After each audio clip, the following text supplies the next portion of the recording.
চাকনৈয়াত মেৰুদণ্ড। ইতিহাস হ'ল জাতীয়তাবাদ, যাওক জহন্নামে জাতি।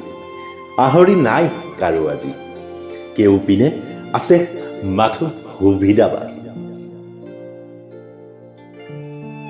ৰুদ্ধ হৈছে দেহৰ ধমনী, তদপি নাই কাৰো খেটকেটনি।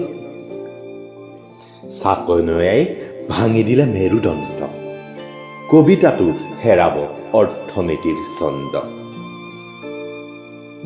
জুনুকা বুলি বান্ধি ললা শিকলি পদত, নৰ্তকীৰ দৰে নাচি বাগি ফুৰিছা পথত। অভিলিপ্সা জীৱনৰ আৰু শকতিৰ অহংকাৰ, কদাপি নোৱাৰে তুলিব এনে শব্দই কোনো জংকাৰ। ঢৌতে আহি এদিন উটি যাব নৈৰ কোবাল সোঁতত, তদ্ৰূপে তুঘলক বিচাৰি পাব চিৰদিন বুৰঞ্জীৰ কলাপাতত। ধন্যবাদ। জয় আই অসম।